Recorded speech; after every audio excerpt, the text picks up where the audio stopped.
Welcome to the Alternative Football Panel. I am your host, XFL Mike G, and joining us for the last week of the UFL season, we're going to wrap up the championship game. Of course, is my producer over here, Rick 8-Bit, this way. Wave to everybody, Rick. Royce, a.k.a. Viking Wax Press. Matty Ice will be joining us shortly here. Mike T-Bell directly behind me. We'll be calling him T-Bell to avoid any confusion. And John over in the corner over here. How's it going, everybody? Good. All right. Well, we have two special guests that'll be joining us tonight. They're going to be adding them as soon as they both join up. So, Rick, as soon as they're both ready, let me know and we can add them ASAP. There are two guests that everybody across the UFL should know about. One that you're extremely familiar with, one that you will be.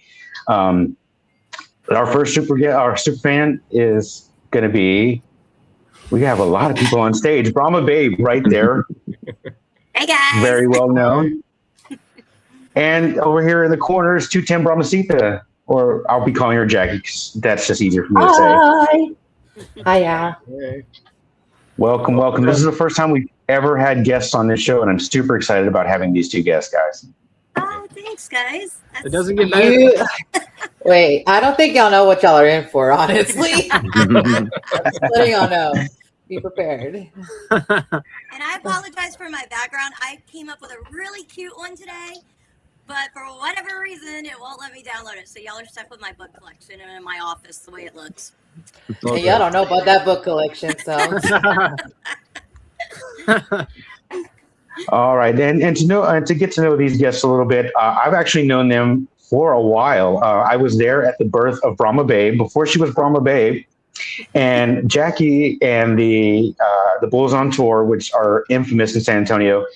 They were the heart of the ad campaign for a couple of years for San Antonio. So anytime you saw any advertisement, it was them.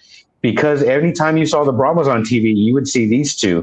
Both of them attended, I'm pretty sure, every single home and away game for the last two seasons for the Brahmas. Is that correct, ladies? Mm-hmm. Yeah.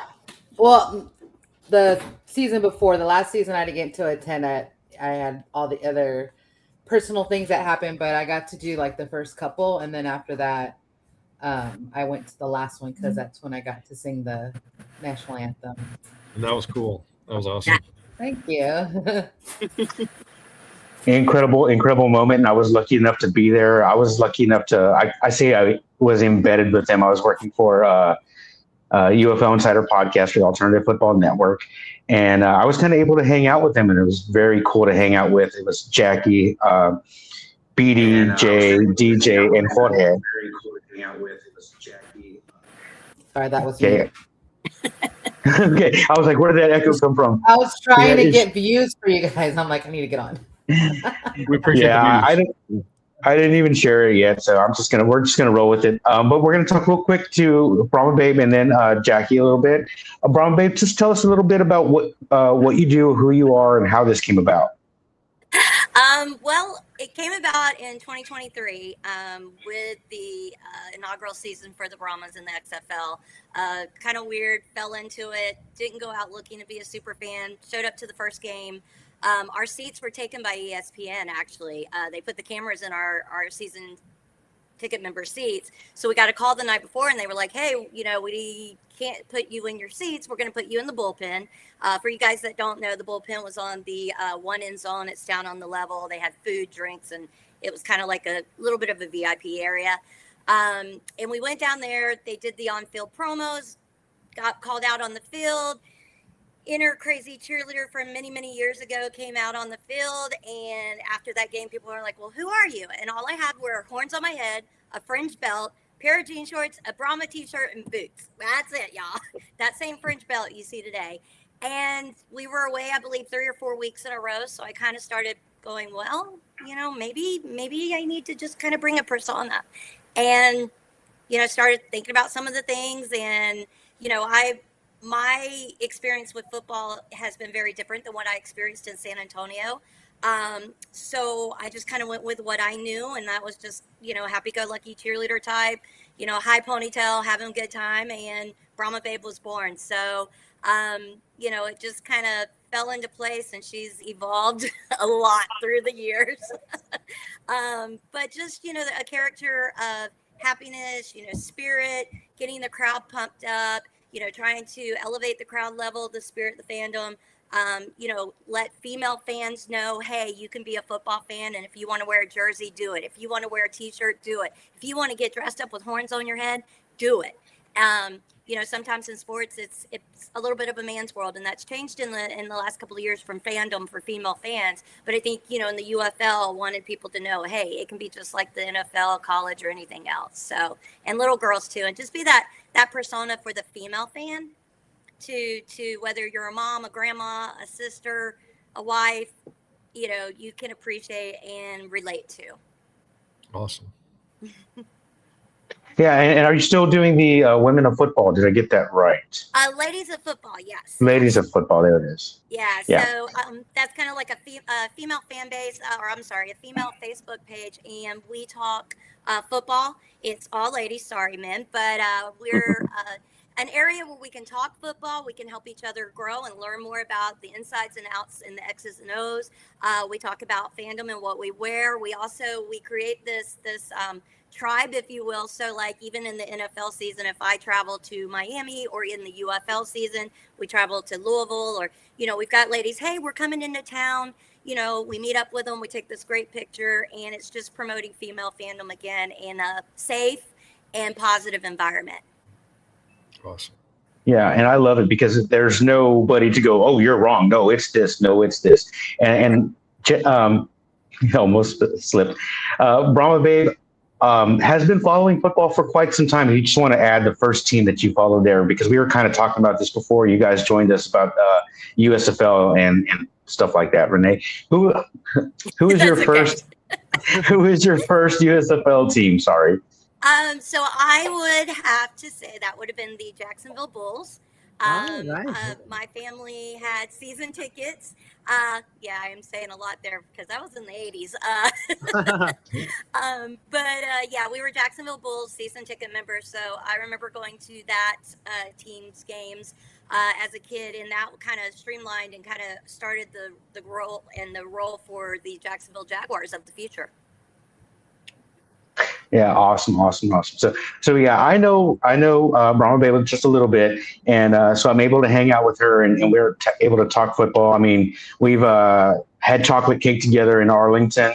Had some crazy adventures, and you've seen her all across the entire UFL. For the first 3 weeks, she made every halftime show for the first 3 weeks.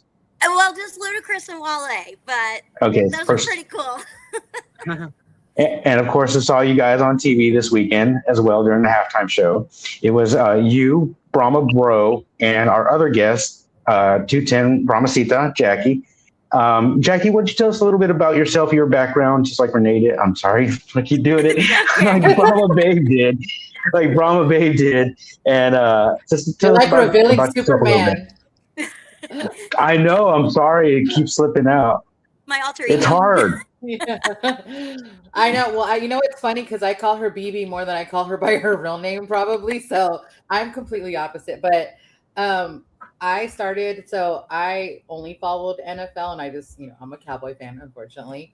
One of my really good friends happens to work for the UFL, so I got to learn about it before the teams ever evolved. He got a job there, and I knew about it because of him. And he's an Eagles fan, so him and I were always at odds. So I was like, are you telling me that we finally get to be like on the same side of something? He's like, yeah. So it was really cool to be able to just watch all the teams form and watch the Brahmas. Like I was working and streaming, watching them pick their players and stuff. It was just so much excitement. And I bought the season tickets just as a thing for my husband and I. We literally started in section 107 at the very top. And by the end of the season, I made it to 108. And then by season 2, I was 108, row 1. Row 1? No, row A. Row A. Seat 1 and 2, sitting next to her. Her and I have been day ones. Like we bonded over foam horns because I painted mine yellow. She's like, how'd you do that? And so before we knew it, we had bought the same horns, and her and I remember even having the discussion on Messenger, like, we got to come up with like our own persona names, and her saying, I think I'm going to go by Brahma Babe. And I'm like, oh, that's cool. I think I'm going to do Brahma Sita. Like, we knew the Brahma Mamas were out there, but I'm like, I don't feel like a Brahma Mama. I feel like that's like for the older ladies, and I'm not that. So her and I came up with names, and that's just kind of how it grew. I never thought or even imagined it would even get to where it did. Oh. I never thought I was going to be a part of a podcast or do all the community things or just do any of the things that I've gotten to do. It ruined NFL for me completely. Like, after the first season, I literally have not watched a full game of NFL because I'm like, give me my UFL. Like, I'll wait a whole entire year for it. So, yeah, we were lucky enough. Like, I enjoyed being the person that was planning all of our away games. Like, the stories that we have will never be taken away. I am branded by our own Jordan Williams. I was the first Brahma to get tattooed by a Brahma. And I get people like, do you regret it? Hell no. This was the best years of my life. Like, I've never had more fun. So this season was very different, losing your team. It's so weird. Like, not, I told Brahma Babe, I will go for however long this thing lasts. I promise I will go to season opener game with you and we'll be at a championship. If there's anything in between, wonderful, but that's what I'm going to do with her forever until UFL no longer exists or one of us is alive. But even then, I'll take your ashes and you could take mine, whatever. Absolutely. Exactly. Yeah, so this year was very different. It's different already because the seasons end and it's like, I have no community things. Like, what do I do? What is football? And that's something that we didn't really get a chance to talk about, us three, me, Jackie, and BB, about the loss of our Brahmas, because it was very sudden. It was like, when I remember the day, I looked at my phone, Brahmas, I was like, yeah, that's funny, and I'll check it in a minute. I checked it again. I was like, whoa, check my email. Whoa. That is one thing that I wish Mr. Rapoli would work on better, as the communication, because this was very sudden. It wasn't like, hey guys, we're thinking about it, float it out there. We're thinking about doing this, or at least our Birmingham got a chance. We didn't even get a chance. Yeah. Now we understand all that. I could say some things about it. Like, I could tell you that it was worked on literally till the very last minute, and it wasn't supposed to be something like this. That's why it was so sudden. I don't blame him. Not anymore. I mean, at first I was very upset. Yeah. And my tune has completely changed about the man, especially meeting him in person and getting to talk to him. Like, I understand. I'm not mad at it. I'm no longer mad at it. Yeah. Yeah. It was like, I mean, in the beginning when it happened, it was like the rug was pulled out from under us. I mean, I got called in, or I got tagged into a podcast that I don't normally get tagged into. And I was like, why are they tagging me on a podcast off season, blah, blah, blah. And I tagged in and I was like listening, and I was like, okay, nah, until I get Michael appreciates this, until I get it cited. I'm not gonna go with it. My work makes me think, credible sites and blah, blah, blah. Yep. And then all of a sudden I go to work, I'm doing my thing, and my phone starts blowing up. People in DC, people in St. Louis, people in Birmingham, and I'm getting this call, and I'm finally like, what is going on? And it was just like, holy cow. And I was mad. I was pretty furious in the beginning. I was about, I'd say for 3 months back and forth, walking away from the league and kind of in a not so nice Brahma Babe way. Fraggle Rock. Yeah, Fraggle Rock way, pointing the finger and say, screw ducks. you guys, because it just, it broke my heart. And then I just, I went back and forth. And then I finally, just was like, okay, I'm going to stick it out and try to help those people like myself and Jackie, and Mike, we've lost our team, the Panthers, and say, let's give it a shot. Let's see what we can do. Let's support the league, because there's no damn way we're going to get a team back if the league's not here. Yeah. Be the pulling my big girl panties and just go with it. And then the next thing was, how do you rebrand, and do I completely rebrand? And so I like Jackie at the beginning, I had no happy feelings towards Mr. Rapoli. I was very mad at the league, but when I finally let the emotion go away and I started to really think about the bigger picture, I started to kind of calm down. And then as I traveled and again, meeting people within the community, the UFL management, Mike Rapoli himself, talking to them asking for my input, I started to see things differently. So I think we both kind of turned our tunes a little bit because we got rid of the gut reaction and we really started saying, hey, we like this league. We like having spring football. What can we do to support and give them a chance? And that's not always easy. Yeah. You know? Yeah, and it's awesome for you to make it, you and Brahma Bro, to make it to as many games as you do, and still continue to support the league without the San Antonio Brahmas. Jackie has a little bit of a different situation. She was host of a very popular podcast, as actually one of the inspirations for this podcast, with herself and four other super fans. I call them super fans, and so they had to decide what they were going to do with their format and how that works. So, Jackie, if you could talk about a little bit about the transition from being a Brahmas fan to having that weird green picture behind you. Yeah. Do not talk about my champs that way. Okay. So yeah, we were literally. They did not defend nothing. I'm sorry. That Audi field is now a King field. Anywho, so we were literally getting ready for the next episode. We actually had AC, our host of the Brahma game. She was actually going to come on the podcast, and then we found out that our team was gone. So we had to kind of like, all right, well, let's give ourselves a week break. And I love to it's going to be a long episode. Be prepared for it because I'm going to go through every season.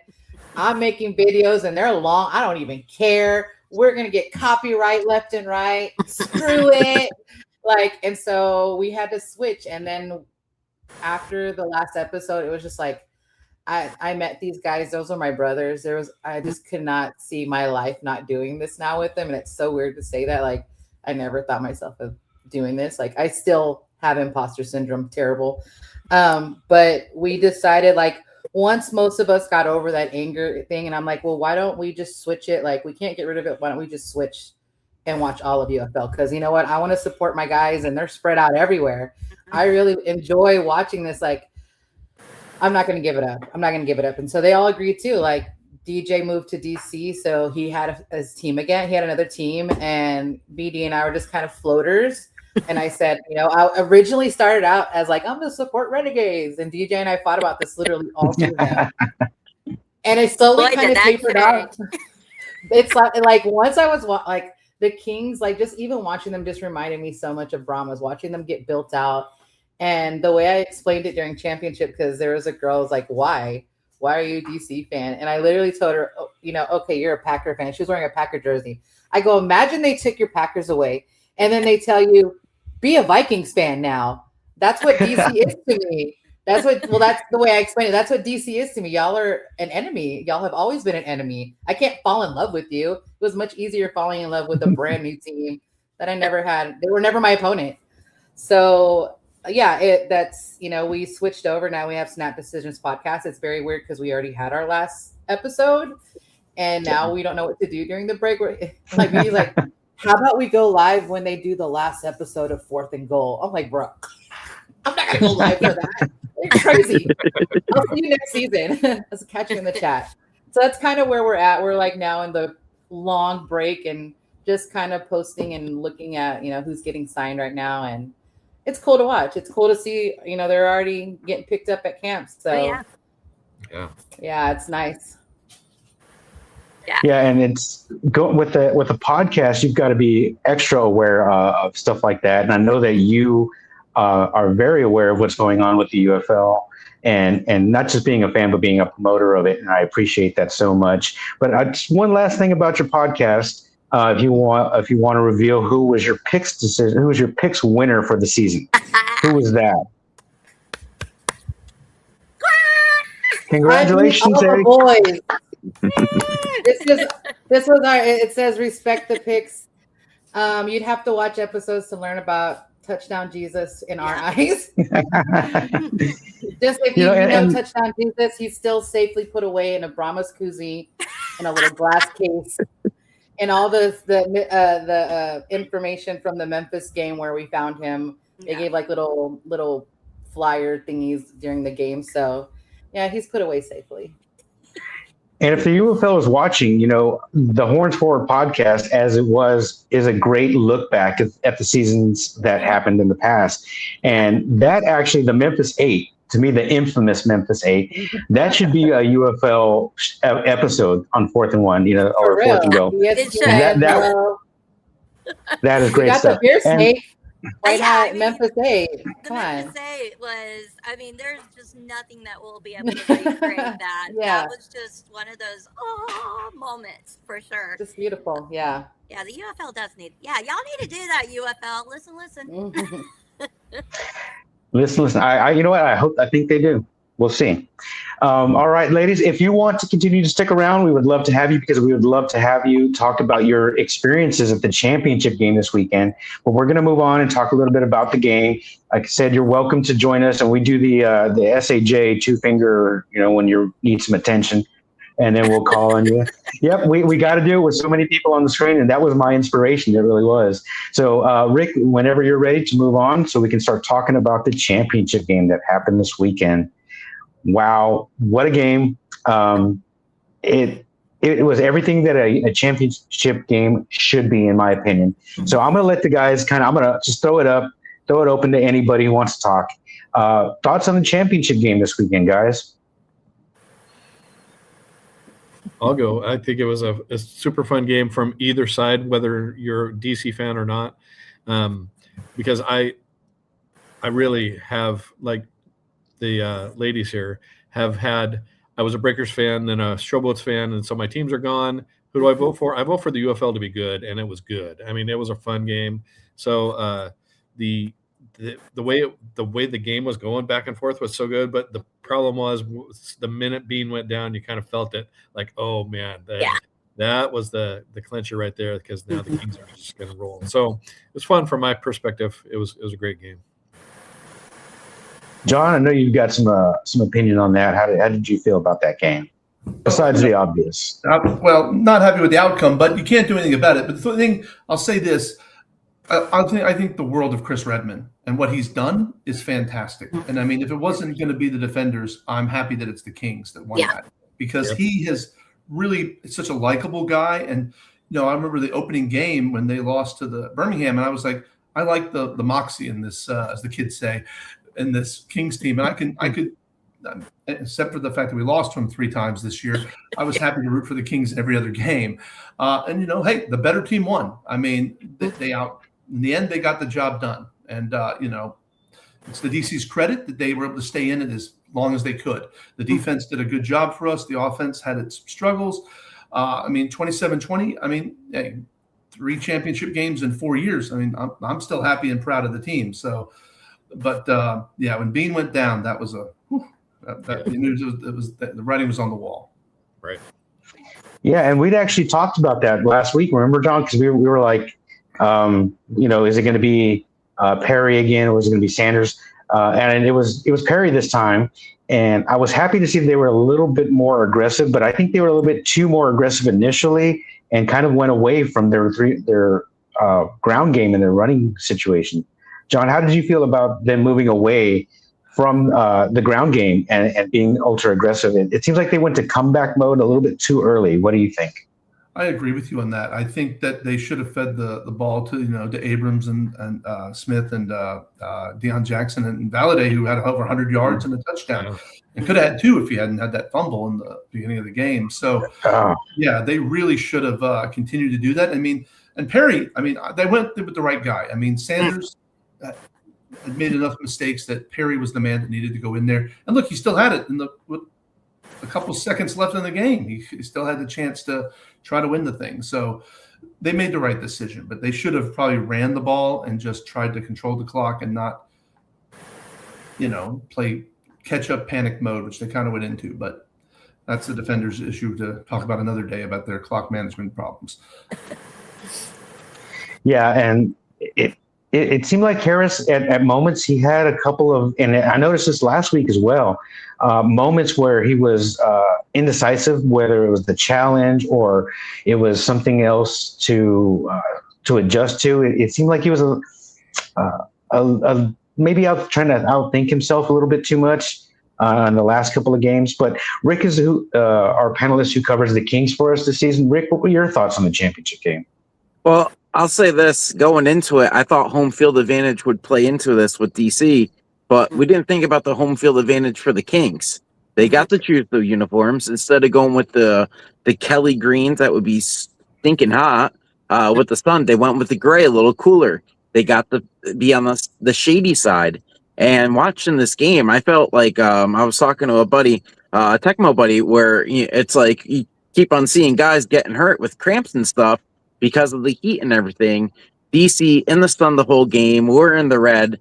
So whoever, we all talked about home field advantage, but the home field advantage was where the Kings got to stay and what they wore. Because that, honestly, if that was a different way, I think there would be a different outcome. Yeah, and both of our guests this weekend were there. How close were you guys to the field? What was it like? And one thing that I noticed about the stands is it seemed like when the sun was directly on them, some of the people were in the concourse trying to get out of that direct sun. What was your experience? What was it like on the field? Either Jackie or BB can take that away. Our seats are on the field. Basically, we were in F9, so you have your stadium seats, like your club, and then there's these seating sections with 4 rows that go literally by the bars on the field, right on the either side of the benches. So we were on the side of the defenders, yeah, I mean, first quarter, second quarter was hot, but not too bad. Come third quarter, that sun was directly beaming down, and a lot of people were going into the concourses because it was pretty hot and humid. I still think the energy was really great, regardless. But I don't know, Jackie, do you feel like the third and fourth quarter it got a little bit hotter than the first and second? It was I felt like it was. Yeah, I felt like we baked the entire time regardless, and we got like about 10 minutes of like shade because how you described how DC defenders were, I literally got a cramp the night I got home in my calves. And I mean, I only went, I think I drank 8 bottles of water. I drank like 2 bottles of water every quarter. Her and I, we rarely sit down. Yeah, we didn't sit down the whole game. Yeah, it was weird being against her because that's not been my experience either. Being the only kind of like Kings fan amongst everybody else on their side. So I still felt like normal because that's how it was with the Brahmas too. Like it was us against the world. So that's kind of how I felt. But I could see the Kings fans across. They had like a whole little section. Super cool. Yeah, and then Derby really he hung out with he really recognized that I was the only fan there, so he came by several times and he initiated me with a United Bowl big chain. So it was really cool, but it was stinking hot. That heat was terrible. And then they took my umbrella, so I had a hat on, but I still had my rally towel like this. So I'm like, oh my god, I'm like gonna melt. It's so hot. I wonder, and I don't know if you guys know, because I do have a comparison, because I wonder if this played anything into the defender side, because while DC was definitely hot and it was more humid than what, I would say it was a lot different than even what the guys were practicing, say, at the hub in Arlington in. Mm-hmm. But the week prior, when I went to Daytona Beach and watched DC play Orlando, being a Florida native anyways, it was hotter and more humid. You couldn't cut the humidity there. And the way that Audi Field kind of goes up, Daytona Stadium is not like that. I mean, it's a, you guys saw it on TV, I'm sure. So it's more open, flat. Yeah. Do you think that could have played into DC's condition of going back to back with these two very humid games? Or do you feel that not saying that took away the win, because like you guys, I mean, yeah, the better team won. The better team finished it out. But I just wonder if the environment could have affected play, because both teams, I felt like in Daytona, were a little bit sluggish in the beginning. And I think ultimately Orlando became more sluggish. But I don't know. What do you guys think on that? Because that's just a comparison. While both were very, very hot and very humid, still very different, and both extremely different than what Arlington is, I would think. Yeah, I agree with you. I mean, Audi Field is kind of more like sunk in. Like you said, it's more spread out in Orlando. You have more chance for air and everything to get in there. And the way that everything was, just from how I saw it on TV, it was very compact. I mean, and the way the sun is, I mean, you couldn't dodge it. The Kings got lucky because the field was half the time in the shade. So, I mean, they still had to deal with the heat, but at least they didn't have to deal with the direct sun. And it's a little hard to come back. I mean, you wouldn't tell by me now, but I used to be a long distance runner. So I the prep and everything, and there's a big difference between running in direct sunlight in the middle of the day and in the afternoon. So I felt bad for some of these guys, because it was just like, I felt like at one series that was somebody would go down with a cramp, another person would go down, and I felt like it was starting to be like late in the game. It was like every 2 or 3 plays, up someone's down, injury timeout, injury timeout. Yeah. I mean, I was sitting there, I was like, yeah, this is really, really hot. But the week before, man, I never lose my horns, those little horns that I have on the side of my eyes. They're decals, and I glue them on. And I lost them both in Daytona, and I ended up losing one in DC, but we found it. That was the funniest thing ever. Those never, in 4 She's years, like, my horn! 3.5 years, they never come off. That's how hot it was. When Brahma Babe loses her eye horns, it's hot. I have to ask, did Brahma Babe, did you get to meet Matty Ice while you were there in Daytona? I actually knew Matty from Guardian Days. Oh, wow. Okay, cool. So, but I got to see his squid persona a couple of times in Orlando. This year I got to see Orlando play twice at home, and then once in the playoffs. Just for scheduling, one worked out a little better than traveling far away or further away. But I knew him from a couple of years ago, so we got reunited this year with his little squid, and he's definitely a force to be reckoned with as a super fan for Orlando. I love it. Yeah, that's cool. Yeah, I think we met at the what was it, the little pregame fest? Is that correct? Yeah, this season, but initially didn't we meet during a showcase? Yes, that's where we initially met, was the Orlando showcase back in 2023. Yeah. Correct. Yeah, gosh, that seems so long ago, doesn't it? I know, so long ago. That was USAJ, BB, and those guys, and that's weird how much it's changed since then. It was back in the old XFL days. Yeah. But and anybody who would be the perfect person to ask about venues and environment for the UFL would be Brahma Babe, because have you been to every single UFL stadium? Yeah, every one of them. Yeah. Cool. Yeah, every one of them, and some of them a couple of times. Yes. So yeah, and then being able to compare those to even some of the XFL and the first year of the UFL, stadiums, since they've kind of transitioned to the soccer stadiums. The soccer stadiums, I'm going to say I really do like. They're easy to navigate, most of them. It's a lot of them too, like with regular NFL stadiums, NCAA stadiums, and bigger stadiums like Ford and the Dome and Alamo, you're up in the stands, and you've got that kind of that big depth to the field.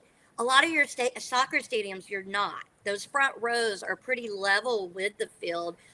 They do have the barricades that go around the walls and things like that, which is kind of like, as a fan, because you want the players to jump up in the stands and all that stuff.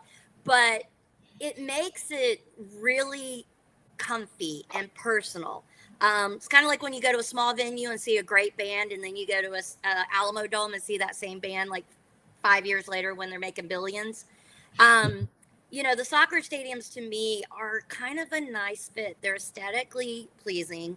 But again, you can get to everything. Most of them, you can get to your bathroom, your concession stand. You don't go up like, oh my God, Ford Field, those steps, going up Ford Field, those narrow, steep. The Oh my God. stairway to heaven, girl. Yeah, That's where I yes, that literally was the like stairway to hurt my heaven for ankle sure. from walking. I had to like hold everything. And then when I got hungry, I was like, no, I'm not walking up these stairs just to come Yeah. back down. I'm gonna It have was to a go up them quad again. workout. So crazy. But Mm-mm. yeah, That's a I like toilet bowl. I love the soccer stadiums, and I think the transition has been a good one. Yes, they are outdoors, so yes, you have to deal with the elements. Um, but I think once you and I'd never been to a soccer stadium prior to this, so that was new for me. But I think it brings a closeness. I think once we get some of these other things figured out and get more but with I'm not going into the attendance thing. I'm just saying more people in that environment. I think it's going to be really nice.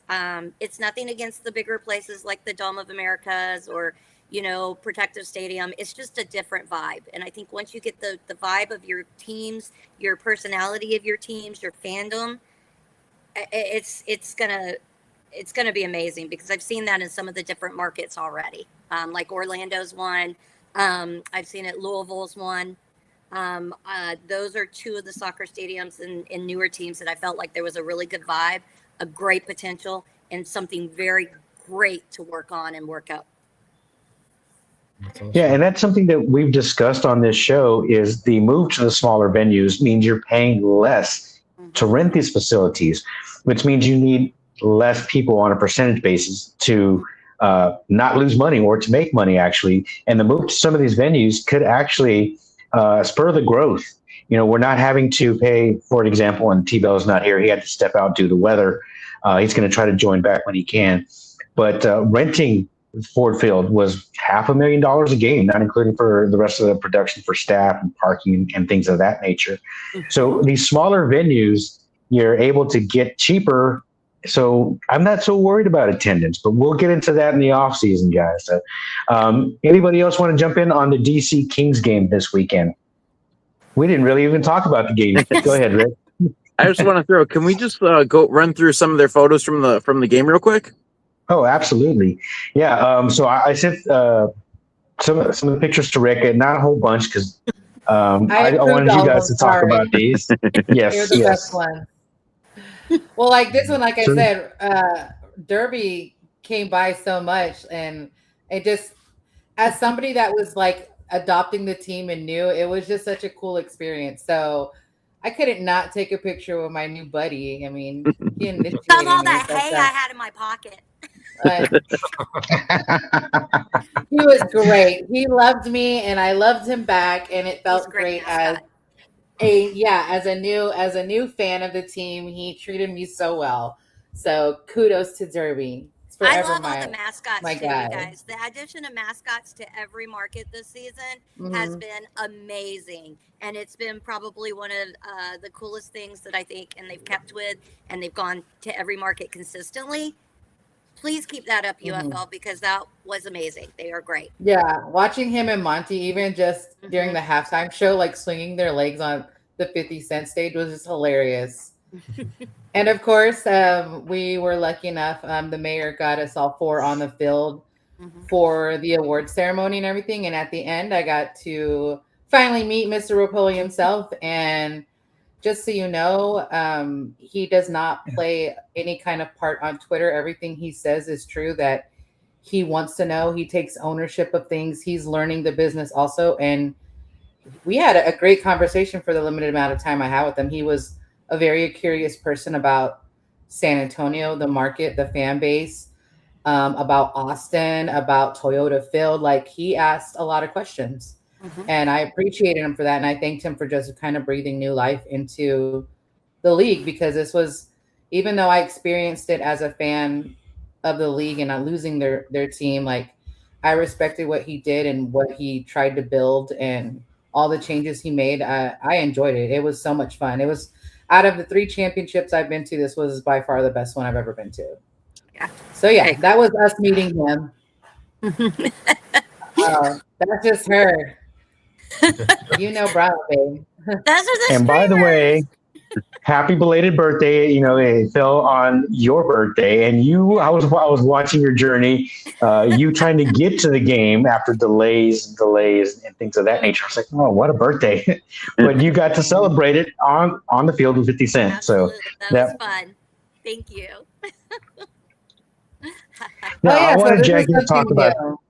Oh yeah. Yes, talk about these patches. This is something cool that they did. I saw a heat press there, so I was like, oh, I wonder if they're maybe heat pressing jerseys or something. But no, if you bought a hat, you had there was an option for this patch and another one, a little bit bigger, so it took up more of the side panel. But you could choose one, and they burned it right. You know, they did it right then and there for you, and they tell you wait about 5 minutes till it cools down. And it's just a cool little idea that they did, but you could add it to any of the hats that you purchased. Was this cool little patch? So that was something super cool. Yeah, I'll throw this out. I miss having something like that on the jerseys. Mm-hmm. You know, every single time. I mean, look at the NBA Finals and stuff like that. They have stuff on them, and the fact that they didn't have it, it took it. You know, it was a special game and everything, but I miss not having that. I'm old school. There was no end zones. They had a screen print them in basically. So I mean, if they had that, I think that would just been a little extra on a sweet touch to it. Yeah. And I like the fact that this patch can be put on anything, which makes it a special commemorative. So they didn't have to make a specific run of championship hats. So they could put that patch on the different hats, and that makes it a collectible right then and there. So that's awesome. I love that idea. But go ahead, Jackie. You want to finish up on that? Oh, Bravo Bay with her balloons. I don't know. I'm holding my fingers up. Hey, Oh, I'm sorry. I didn't see you. No, that's okay. Just to add to let you guys know too, in Orlando specifically, and League, if you're listening, in Orlando specifically, they have these kiosks set up within the stadium that have heat presses. So, hello, UFL, get those jerseys there. Have the opportunity to heat press a name on the back. They do it at the NFL draft every year when these guys get picked. You could do something like this, and I know I didn't see it anywhere else, but Orlando, I know. I don't know if you've seen it, Maddie, but Orlando has these little things around their stadium that they use for their soccer team to heat press. So, get on it, Rapoli. Yeah, but it was such a great addition and a great memory to have of that game. This is, of course, we shook our tail feather the entire time. I know we heard that it wasn't as good as what we heard. As far as the broadcast, you heard background more than you heard him. But in the stadium itself, it felt like a concert. I could barely hear them. I heard him most of the time, but the setup, the whole moving stage, the guys that sat next to me was like, hey, I'm part of the halftime show. I'm like, what are you doing? And he's like, I can't tell you. I'm like, oh, okay. So he was one of the guys that pushed 50 Cent to the main stage. So the concert was just amazing. It was like, I forgot I was at a football game for a hot second. But they definitely let on a whole lot more people on the field. I wasn't too upset because we were already on the field and we still had really good seats to see him. So it was such a good halftime show. It was the best sounding one. I heard Wale, I heard Ludacris, and I heard Gucci that Mane. Country dude. And you heard the Country dude too and Renegade. Oh yeah, and the Renegades one. And this by far had the best sound in stadium. And I think the problem they had with that is the audio that they were feeding to the speakers that they had on the field was not being fed into the UFL's broadcast. So it was kind of relying on the rest of the microphones to pick up what was coming off the field. And you guys kind of touched on it last night, but it seems like they needed to do a better job of coordinating that. But I really feel it was like mainly just the feed, the audio, that direct feed that was coming out of the speakers needed to go directly to the UFL's broadcast. But anyway, awesome halftime show. The best halftime show in UFL, XFL, or USFL history, I think. Yes. Definitely. For sure. Oh, for sure. Go ahead, Rick.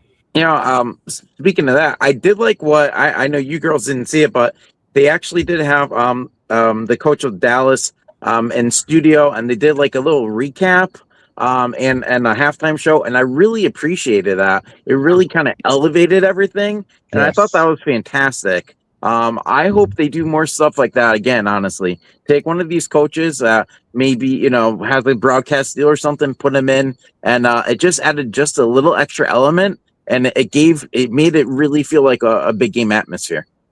And Neuheisel's such a pro at that too, man. He was just automatic. So if he ever quits coaching, he should go right into the UFL broadcasting team. He's awesome. Yeah. And I'm glad they selected Roddy White. I enjoyed his analysis throughout the season. Some of the players are kind of hit or miss, or some of the players they should definitely keep away from the pad where they're drawing out the plays and stuff. There's one guy, and I'm not going to say who. Jackie happens to be a fan of him and met him this weekend, but he's called the plays the exact opposite of where they were drawn up. He's like, it's supposed to be a run this way. Oh, those are passed that way. And it wasn't an RPO read. He just had everything inverted and backward. All right. I mean, as much as I love talking about the game, do we have anything else going on, Rick? Because I know I'm a little bit behind on things. Not much. We have a stamp of approval we could get to. Okay.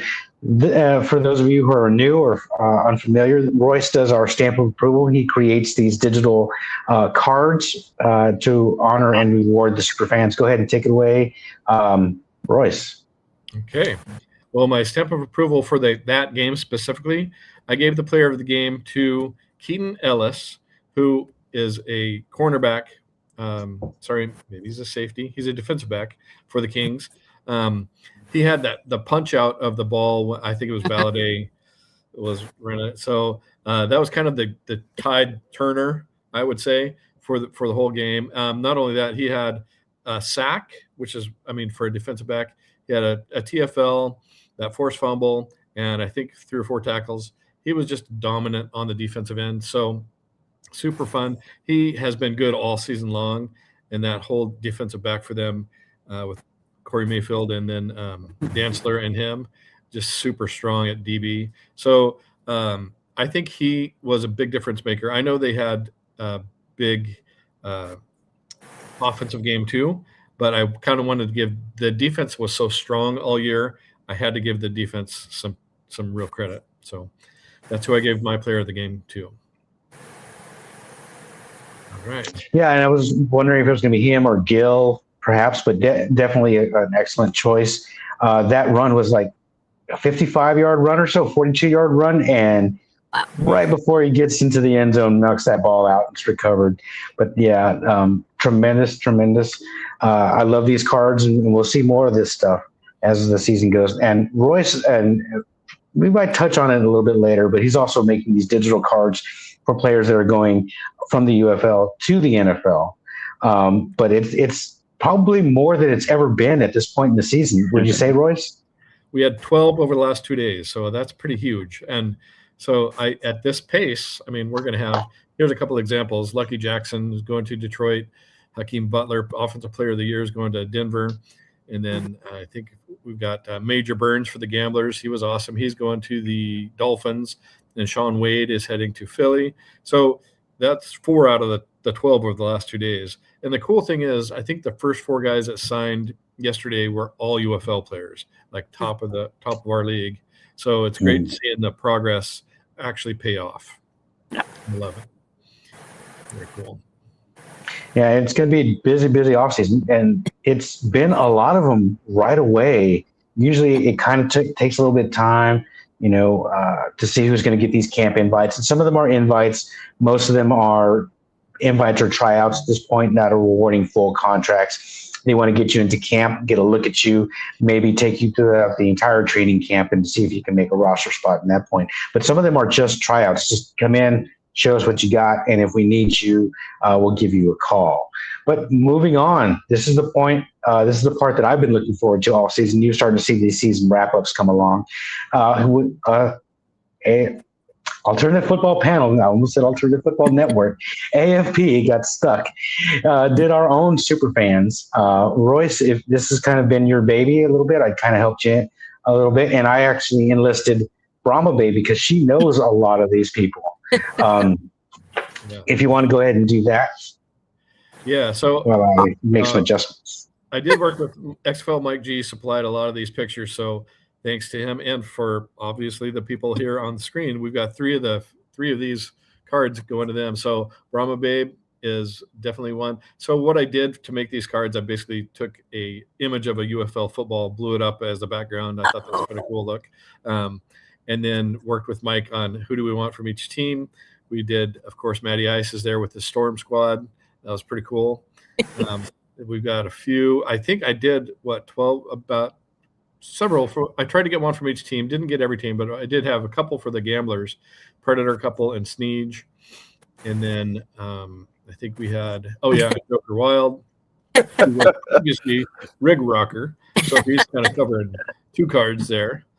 Same guy, but different personalities. Then we got Brahma Bro. And then for the Renegades, we've got the Los Benditos. They're awesome.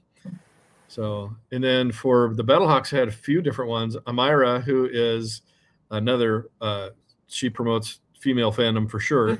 So she's great. And then Jedi Master Battlehawk and Excalibur for the Battlehawks are huge super fans up there too. So, DC.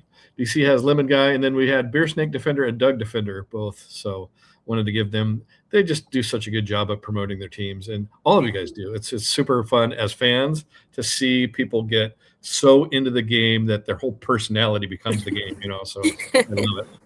I think we've got one or two more maybe. There we go. So there is Tiger War Eagle for the Stallions, and of course Brahmasita for the Kings now, which I just made that card right before the show, so that's cool. Making a tear come to my eye. Well, thank I you. want to say, go ahead, guys. Sorry, didn't mean to cut you off. No, thank you. I was not expecting that at all. I mean, as such a new fan, like that makes you feel good. You earned it. That's pretty fun. I mean, from a fan's perspective, to see super fans, it's just encouraging. I love all that you guys do, and I know Mike does. Mike's a huge super fan, so it's pretty cool. Well, because I love what having sat with games on them, I went to one road game with them. To see their enthusiasm and their spirit and their knowledge of the game needs to be spread across the UFL. Cheer when your team has the ball, but not when they're actually running their offense. As soon as the whistle starts, stop, be quiet. And Jackie was notorious for having her sign, quiet please, offense at work. And those are some of the things that these newer fans who are newer to the game might need to learn. When to cheer, when not to cheer, and I hope that spreads. And I hope that Brahma Babe continues to do what she does, and Jackie gets a little bit more notoriety because to me, what she does for the league is outstanding. And her podcast, Snap Decision, guys, I know they just went on hiatus for the off season, but definitely follow their socials because I'm sure they'll have things coming out during the off season. All right, where are we at, Rick?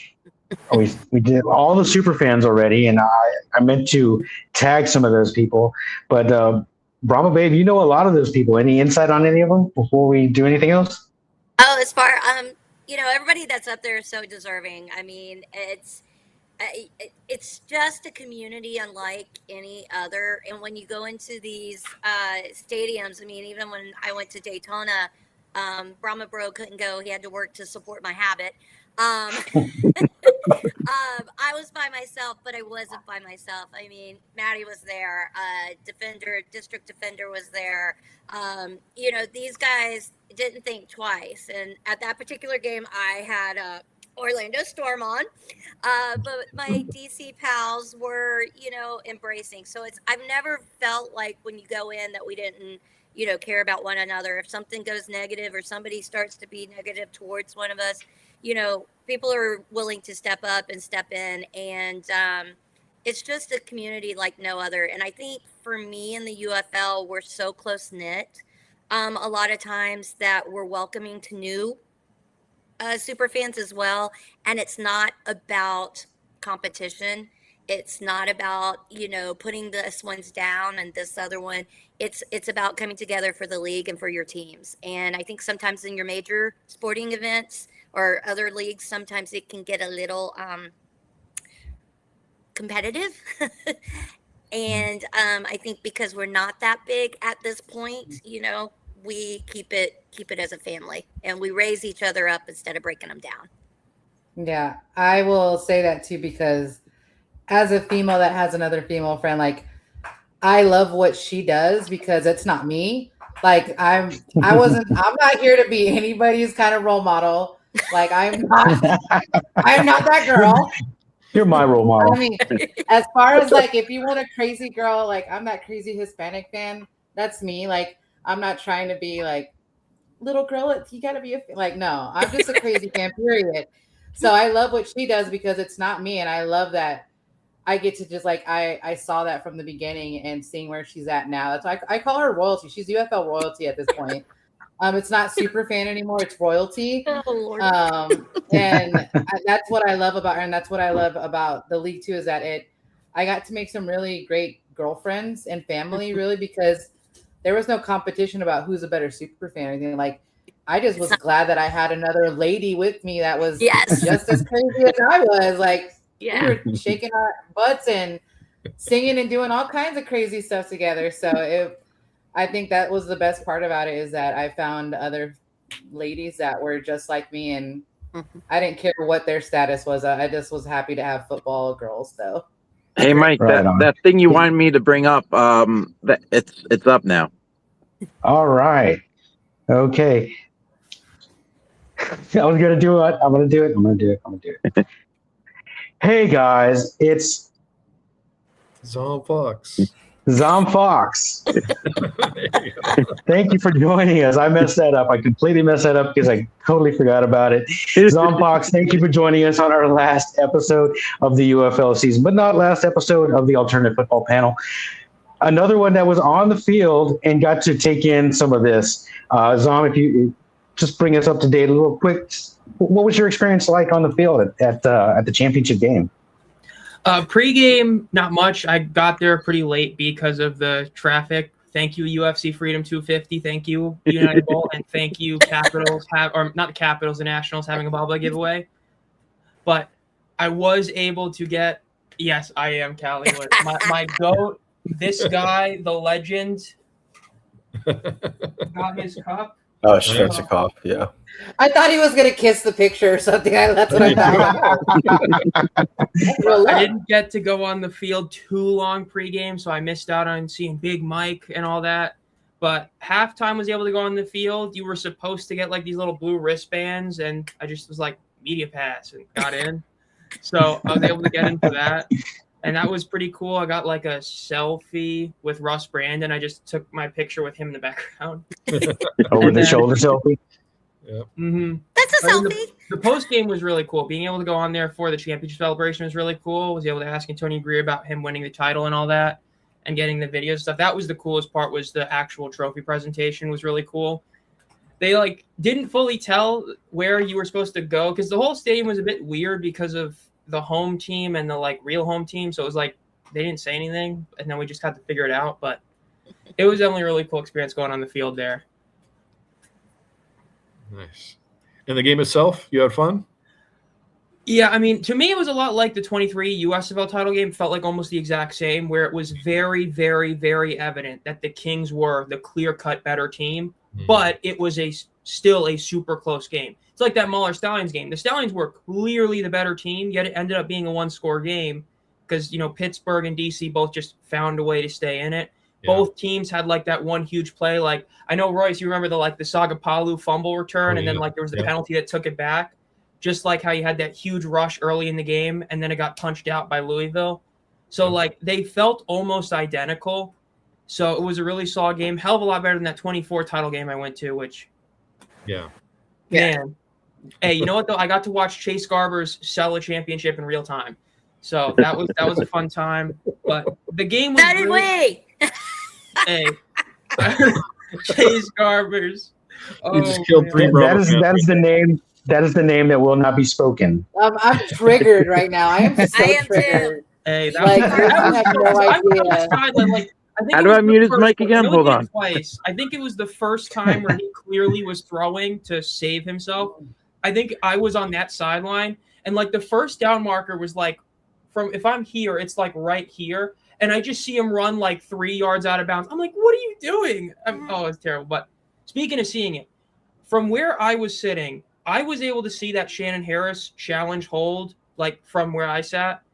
Man, he really shouldn't. That was a bad challenge. Like even from where I was sitting, it was an obvious hold. So that was the biggest thing from actually being there is I could tell that hold from a mile away. Like it was so obvious because the dude's hand is like in front of me and I'm on the sideline. So like he's holding. And so that was a really bad challenge by Shannon Harris. That was a really bad one. Almost in bad respects the week prior, but I think his problem with that challenge was he was like, we're all being like touchy and we're all getting into it, and it's like you're not calling it for them, so that's why I think he did it. At least in the stadium, it felt like he didn't really want to challenge it, but like he dropped it, so he was forced to. At least that's how I thought it was, because I think he realized at some point, like, man, this was a bad challenge. Yes. No, and I'm glad you brought that up, Jackie. If you want to make a comment on that before I put my comment on that. Yeah, that's Go ahead. literally what I heard them say while we were there at the stadium. Is I was watching the screen, he threw it, and then he changed his mind, and the ref said, "You already threw it. If you don't challenge it, you lose it anyway." So he was forced to just say what he had to say because he was going to lose it regardless. Yep. Yeah, on the broadcast, it seemed like he was trying to get the ref to bail him out. Like, hey, is that something we can challenge while he's dropping the flag? And they went, no, you can't. And he went, okay, never mind. But it's going to cost you a timeout. Well, challenge it anyway, So it felt like he was waiting for the refs to kind of be like, oh, challenge that, or you can't challenge that, which is something in the past. It's kind of been during the regular season, I should say.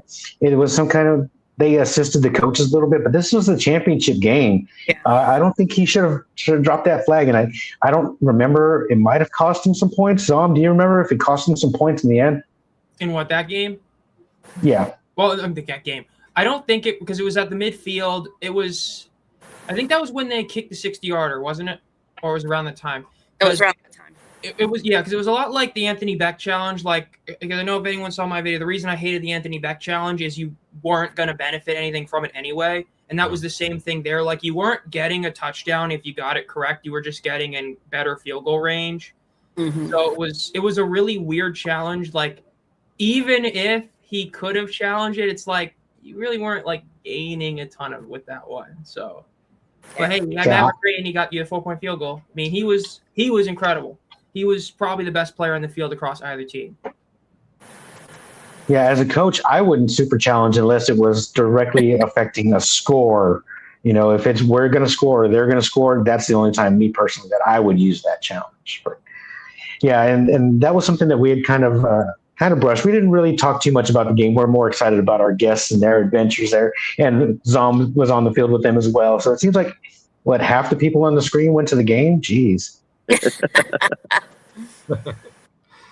Fear of missing out big time, guys. All right. Anything else? My battery may die here in a minute. So if we could kind of speed through this last part, but we can keep talking until it does, guys. Anything else you want to talk about? Anything else we need to bring up here? Oh, we're going to talk about the picks, guys. The picks.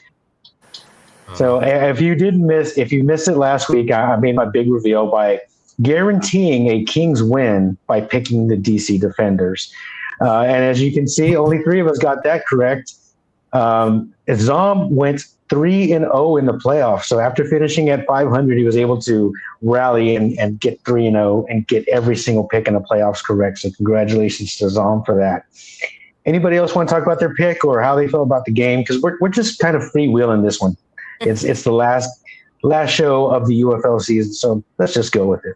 I feel like it's like when school's over, it's like summer break starting. That's what it feels like. Exactly. I'll say my piece real quick.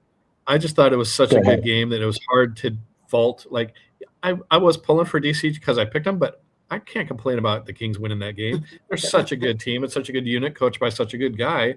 How do you really? I mean, you can't knock that. It was such a well played game overall, and they're such a solid unit of guys playing all for the same goal. I don't know. It was awesome. I think if you really want to start a rivalry, then the Friday when the season starts, they need to run it back and have DC go to Louisville. Yeah. Yeah. And I love that too. Now that these new teams have played these other teams, we're going to start building these rivalries and getting different fans to go to different markets. And then that is going to build up the hype. That's going to build up the TV attendance. So I'm super excited about this time of year, even though we're headed towards the end of the season. To me, it's nothing but a bright future ahead for the UFL. I'm very excited for the direction of this league and where it's headed. The move to smaller venues, the TV audience growing, and I can't wait to see the TV numbers for this game. I think it's going to be tremendous. I think it might be the best, highest rated game of the year. Obviously, it should be for the championship game, but anyway, go ahead, guys. Go ahead. Why do I keep getting balloons when I lift my finger? What is going on there? It's your birthday. It's leftover birthday balloons. No, I was going to add too with what Rick said about having DC come back with Louisville. Yes, y'all put marbles in your mouth. First of all, it's Louisville. But anyways, I was there for the Kings' very first home win against DC. And, having seen that game and the way that they played each other, and that win and how, I mean, in the back of my mind, my dog did pick the DC Defenders, and that's okay. That's why I went and I rooted for them. But seeing that game when DC lost to Louisville in Louisville and they won that first home game, typically, we got this whole you can't beat a team 3 times in a row or 3 times, that you play. I know it wasn't a row, but there was an energy there seeing those two teams play that was still there in that championship. And I think that we will get that again if we were to, like Rick said, open up with those two teams again, because that stadium, when they got that win against DC and Louisville that week, was absolutely off the charts. So I think, maybe the league needs to look at this and take maybe those two teams that play in the ship or in the bowl and then have them reunite on the opening week for the next season, especially these two. I think there's something there with those two. Definitely on to something. I like that idea. Rapoli, we know you're watching. Make it happen. Yeah, and honestly, Rapoli has that energy about him where he would do something like that. Yeah. I want to add in something I want to see change for next year, and you guys can go ahead, man. Too. Obviously, we saw Orlando play DC three consecutive times. Yeah. Right. We saw the Kings play DC 3 times, not consecutively, but that's something that definitely needs to change next year. No, undoubtedly needs to change. They had it. I mean, it's a fairly newer teams with the going on with the 3 new teams, newer league ish, but that's something that's kind of just unacceptable at this point.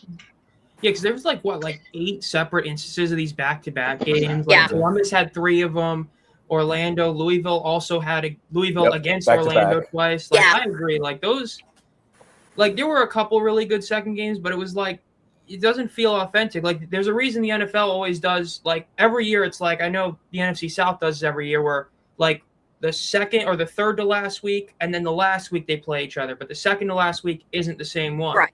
And even what was it? The Bears Lions 2 years ago had 2 games in 11 days, but even then they had a game in between that was against a different team. That was definitely something I didn't like about this year was those back-to-back games, and I don't think I saw anyone that liked them. Orlando also did Birmingham back-to-back. Yeah, I think those were back-to-back. Yeah.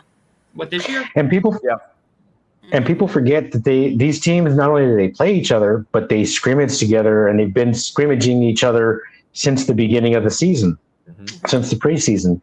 So it's familiarity breeds contempt.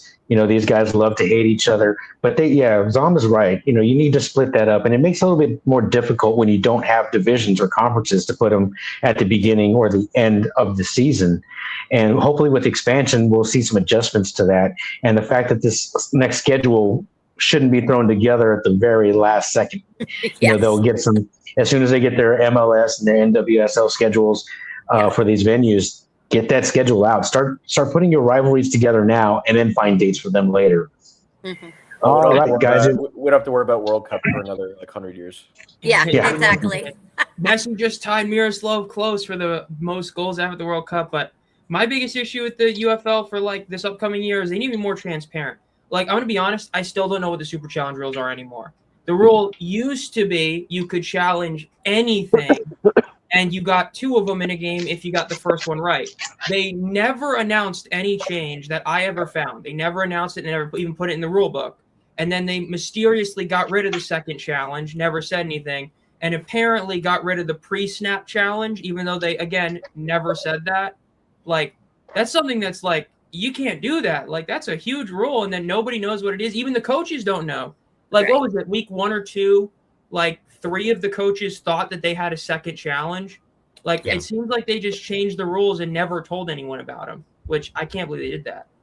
Yeah, I'll kind of go off of that too, because I was very surprised that they changed a rule mid-season after, playing against Orlando. And then the next game, it literally happened again, and all of a sudden it changed because the rule changed. And I'm like, how is that fair? Why would we do that? So yeah, I can get the rule. They need to get that together too and be more transparent with the rules, because even that, switching it right mid-season, I felt that's not fair.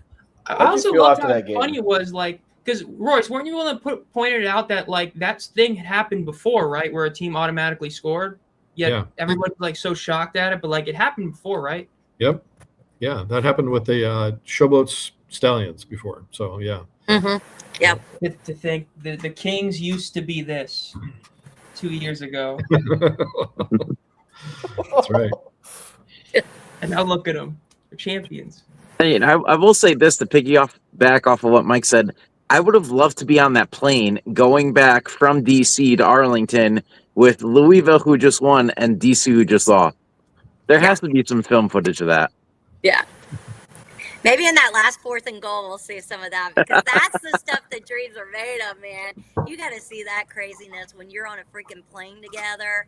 I mean, they split the buses, but when you're on a plane together after these, I mean, it's crazy. Yeah. I would like to see, and I don't know if this is possible, but I would like to see training camp a little bit longer. Not excessive, but a little bit longer, because I've always said with this league, you don't really see these teams gelling until week 3.5, 4. Mm-hmm. Because somebody asked me, I think week 2, what I thought about the Aviators and the Kings, and, they were doing so poorly. And I was like, look, we're in week 2. I said, you're going to see a totally different league by week 4. And I think that if we had a little bit more time in training camp to get these guys a little bit well suited, a little bit more gelling, we get a better first half of the season. Because, we don't have 18 games. We've got 10 games that we're working with this. And by week 4, by week 5, you're starting to see that cohesion happening. You're starting to see the coaches know their players a little bit better. Even though they're in training camp, it's a way different vibe than when you're on that field game day. So I would hope that maybe they would consider making our training camp for the league a little bit longer to give more time. Yeah, I'll throw this out. I think what we need to worry about for the UFL, we need to look, as weird as it sounds, we need to keep our eyes on Major League Baseball. Because right now, it's shaping up. There might be a strike. And if there's a strike and it cancels a chunk of the season, you have Fox, you have ESPN, who are going to want coverage. And they might say, hey, you need to move your season up because we need to fill up these time spots. So I think whatever happens with Major League Baseball is going to really direct where they schedule everything for the UFL next year. Great point. Yeah. Did you mean hopefully strike? I know you meant strike, non pun intended, but that was kind of funny.